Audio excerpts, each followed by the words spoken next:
David Kleiman here with the EMS Operations Division. Today we're going to be talking about narcotic boxes. We're going to go over the specifics of how to acquire a narcotic box, how to actually go through Operative IQ to acquire it, how to administer it, and for all those little what-ifs that happen. You know, if the box is broken, if you actually pop a seal and you didn't need to use the narcotic after all. So we're going to go all through that today on the Operative IQ. So every morning what you're going to do is the paramedic will come in. He'll actually go and physically acquire all 3 narcotic boxes that is on your apparatus. So when you acquire those 3 narcotic boxes, you'll go back into wherever your computer is and you'll log into Operative IQ. As you're logging into Operative IQ, physically look at your box, make sure you have a blue seal that's present. I can see my red seal, and then look at all 3 of your narcotics. All you're visibly looking at here is, do I see the tag that says, oh, that one's Versed, that one's ketamine, that one's fentanyl. This is a picture of the narcotic that's actually inside your box. When you're looking at your medications, our EMS Operations Division will take this medication, they'll make sure it has the proper expiration, they'll make sure it's not been tampered with, it's not discolored, and then they put this separate tag on that goes specifically to each narcotic box. This tag is unique for Cobb County Fire Department. So when you're looking in your box, if you see the 3 different tags in there, you know your medication's in the proper expiration, it has not been tampered with, and there's no discoloration. They then seal it with a little tag that is specific to that narcotic box. So you don't have to worry about, is my medication expired, is it discolored, is the seal been tampered with. If you can see that little tag, then you know everything from the EMS operations side has made that a good narcotic box. Alright, so I have actually taken all 3 narcotic boxes that I'm accepting. I've actually made sure I've got a good blue seal. I've actually seen the red seal in case I use my narcotics that shift. I've actually been able to look and visibly see the seal that goes along with the ketamine, the Versed, and the fentanyl. I've also got a spare needle and a MAD device. Once I look at that and I see that all 3 narcotic boxes are proper and I'm willing to physically take responsibility for those, I will go into the Operative IQ. I'll actually put in my login, I'll actually do my password, and then I'm going to click the login button.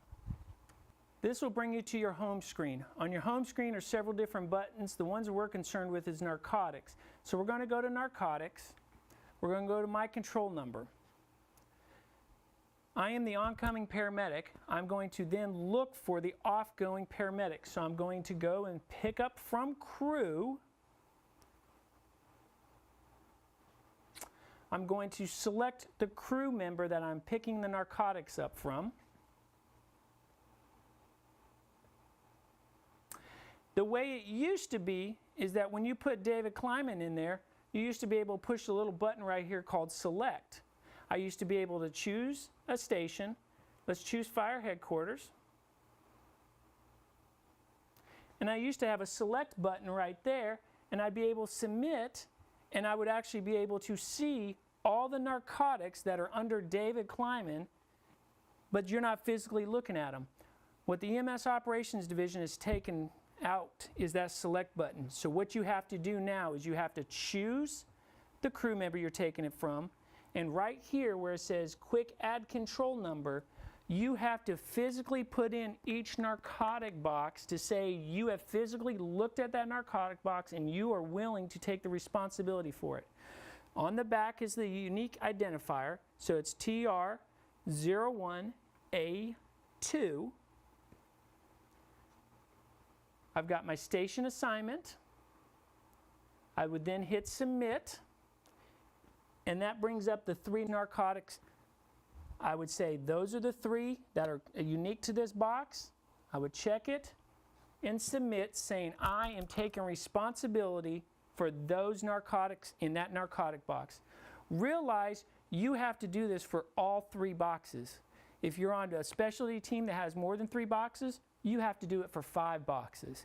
It is what it is. It's making you personally responsible for those narcotics. Then put in your seal number like you normally would, 1370468. Save. Now this brings up your login credentials once again, saying you are physically taking responsibility for that. So you would put in your password and your PIN. submit. So once you have put in your credentials, you're going to come up to the security verification. That is just a witness. The way the policy reads on your witnesses is you should have another paramedic witness that you have actually verified your 3 narcotic boxes and that you're physically taking control of them. If there's no other paramedic in the station for whatever reason, let's say you're the only paramedic in Rescue 24 that day, you would then use your station officer. Even if the station officer is an EMT, it reads paramedic first, station officer, and then let's say you're on Rescue 24, the engine takes off on a caller for training and you have an EMT firefighter with you.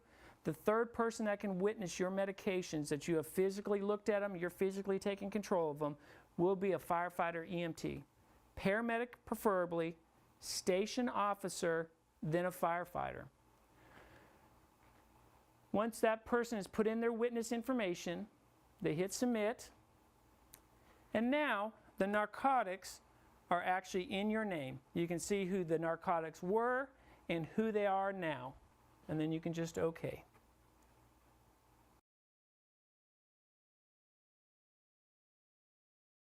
So now we're going to talk about how to, in Operative IQ, how to administer narcotics to a patient. So you're on scene of a patient who has broken legs. You decide that you're going to give fentanyl for pain management on that patient. So you're going to pull your narcotic box out of your bag. The EMS division actually has seals that are broken just a little bit, that when you pull it, the seal comes off nice and easy. You don't have to worry about trying to get scissors in there, twisting it off, whatever. So now it's very simple to take that seal off. We're going to use the fentanyl on scene. We've administered, let's say, 50 micrograms to that patient. We've turned the patient over to Metro or Puckett EMS. So now we're going to talk about how to log the administration and the waste into Operative IQ. On scene, if you do not give that patient the other 50 micrograms of fentanyl, what you would do on scene is after the call is over with, you, along with either another paramedic, station officer, or your EMT partner, would witness you drawing the other 50 micrograms of fentanyl out. You would squirt it in the RX destroyer that is on every ALS apparatus. It should be in your jump bag. If you need additional ones, EMS operations can bring you them out. When you get back to the station, you would log back in, and then you would say what medication you administered. In this case, I would click fentanyl. I would click administer. And this will bring you up to your administration page. There's a couple key things that you have to do to be able to say that it's been given. The first thing you need to do is say how much you gave your fentanyl. If you decided, in this case, we gave that patient 50 micrograms, we would put 50. And if you notice, we still have to account for 50. If you gave more than one dose, you would put down the next dose. If not, you would go down to say how much you wasted. In this case, we gave 50. We wasted 50.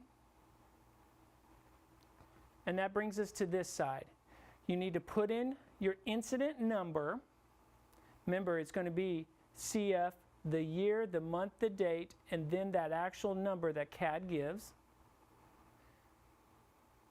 You would put the patient's last name in.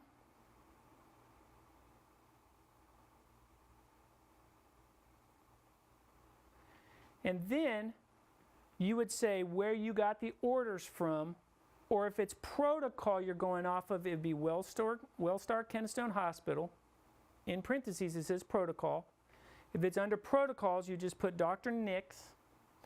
If you get the orders from another hospital, you would put the physician's name in. And this is the station of where you're getting the narcotics from. And for here, we would say fire headquarters. And then we would submit it. This brings you back to your security verification. You put in your password, your PIN, to say that you are the one that administered the medication.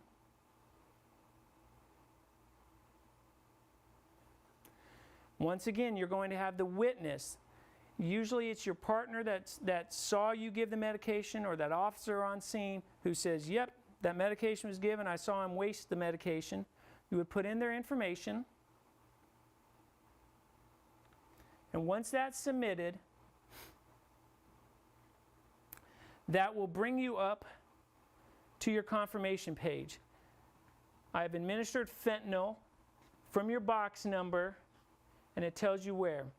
Now, the next important part is how to reseal that box. So I've wasted my medication on scene in the RX destroyer.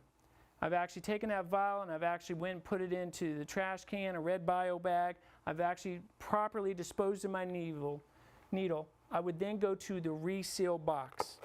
So once my other medications are still in there, I would go to reseal the box. This is the part where people mess up all the time.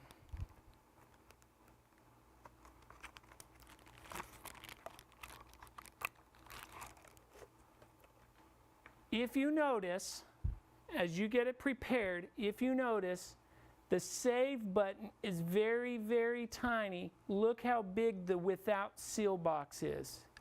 Be super careful. Everybody in the field's been sealing the narcotics properly afterwards. They've actually been able to put the red seal on. They'll actually reseal their narcotic box correctly. They'll put the seal number in, 099 7921.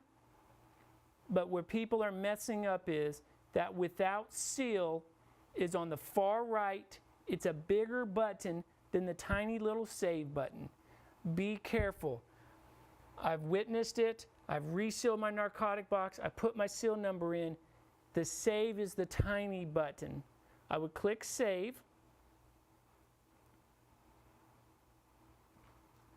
And now it shows that I have properly resealed this box for the EMS Operations Division to come swap out at a later date. Click OK. Remember, when you're resealing your narcotic boxes, to go back to the EMS Operations Division. The EMS Operations Division does not need an empty vial of the medication that you administer to a patient. This can go in a normal sharps container. They don't need the blue seals. They don't need the actual tag that came off of the Versed. They don't need any of the little trash that's in here. Dispose of your needles in the proper container. Waste any medication in the RX destroyer, and this can all be put back in the trash. They need the medications that's been not used properly sealed with the red seal. They do not need any of the trash.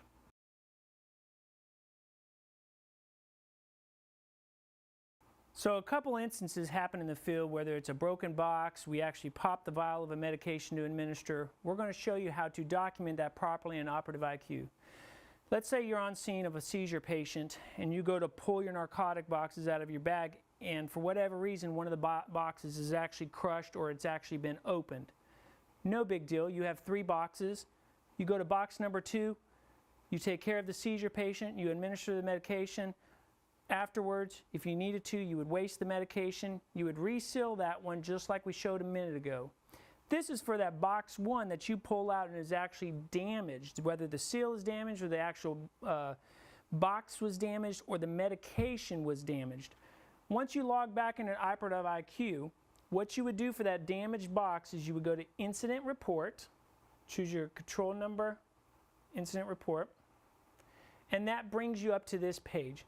You see your 3 narcotics that are in that box that was for whatever reason damaged. And if you notice, there's several things here. It can be due to a broken blue seal. The case is broken. Let's say the seal and the case were fine, but when you opened it up, the vial was broken. And then the other things that you can choose is Carpujet, missing box, missing medication, or cloudy discolored medication, or other. So in this case, let's say it was a broken case or a broken seal. So you would click it, and then all it is a simple narrative. Down here you would say, hey, got on scene of whatever call, case was discovered broken. Or let's say I opened up my bag because I had all the medications in a tiny compartment. Hey, the seal was broken. You would just write a small description. Hey, case was discovered broken. The seal was discovered broken on scene when I pulled it out. Or I opened up and the medication was actually broken. Once you do that, it's as simple as submitting it And then once that's submitted, you go back through your security verification saying that, yes, I witnessed that the case was broken, the seal was broken, the medication broke, something was wrong. And then your witness would put in his login information, and it's as simple as that, that medication, that box was damaged for whatever reason. So once you've done your security verification, you submit it, that box is no longer in play. EMS Operations Division is aware of it, and they'll swap it out just like a one-to-one. It's no big deal if it's a broken seal, a broken case, the vial medication. It's going through that system of saying, this is the narcotic box, the incident report, saying what you noticed, and a good, clear description saying what the incident was, whether it's a broken box, a broken seal, medication was broken, I pulled it out, we actually kneeled on it, whatever. It doesn't matter. That's the proper way that needs to be done as soon as you get back to the station and get to Operative IQ.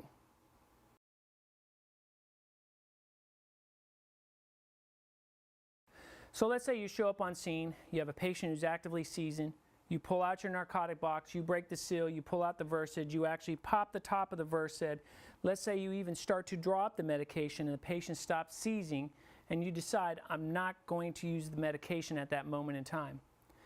First thing you need to do is finish taking care of your patient. Once the patient is taken care of and you turn the patient over to the ambulance provider, what you would do on scene is to take that medication, finish drawing up the medication as a waste, have your witness there to verify. In this case, let's say you're given the Versed, hey, I've drawn up 5 milligrams or 1 cc of Versed. You would waste it in the RX destroyer, properly dispose of your needle and the vial, get that box, go back to your station. Once you're back at the station, you're going to treat it as an administration even though you didn't give it. So what you would do is go back, click the administration button once you log into Operative IQ. You're going to choose the medication, go to click administration,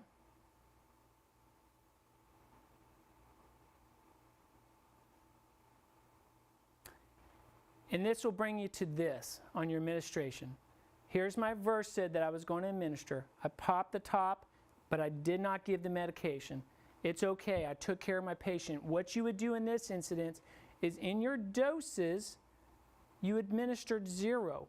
I would put 0 medication, and your waste is still staying at the proper amount that was in there originally. In this case, the Versed comes in 5 milligrams. I've done a dose of 0. I've done a dose of 0. The medication waste is 5. You had a witness on scene that witnessed you draw up 5 milligrams or 1 cc of the medication and properly disposed of it. There's your proper amount of waste. You would then come over and do it exactly like you would on your normal patient. I would put in my incident number. Remember, once again, it's CF, year, month, day, and your case number.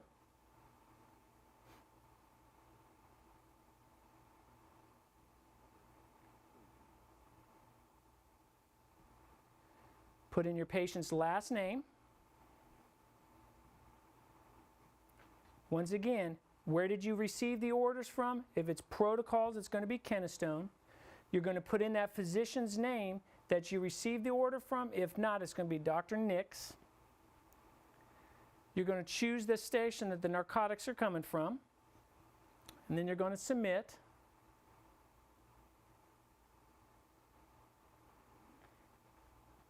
It gives you a chance to say, yes, I'm doing the appropriate thing. I did not administer anything to my patient. I'm wasting a full vial. This is saying, this is your, hey, are you sure you want to do this? And this is your moment in time to say, no, no, no, I actually gave 2 milligrams. Nope, nope, I have confirmed that I popped the top, but I did not give the patient medication. You click OK,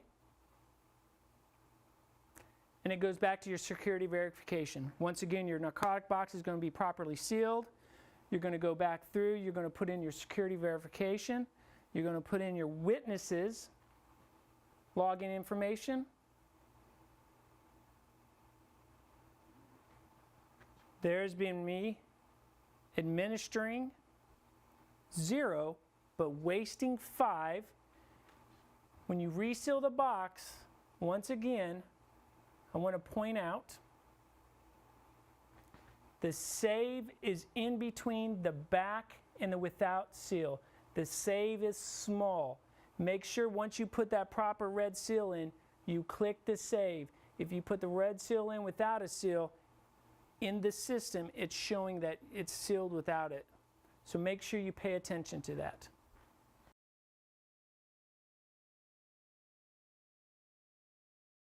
So now we're going to talk about two different little scenarios here, but they fall under the same policy. So let's say you're the only paramedic at Rescue 24 and you have to go home sick, or you just have to suddenly leave.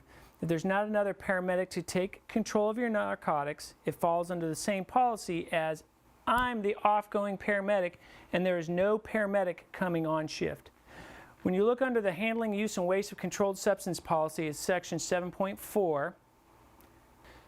So under the policy it says there, if there's no paramedic to assume responsibility for the controlled substance, either that paramedic had to leave and go home and there wasn't a paramedic at his station to take control, or if I'm the off-going paramedic, there is no oncoming paramedic, then the first thing that needs to be done is the battalion chiefs whose shift it is shall be notified immediately. So I have that station officer, if I'm the off-going paramedic and there's no oncoming paramedic, I would ask that station officer to contact his battalion chief. Once he contacts his battalion chief, the battalion chief has to do the following actions.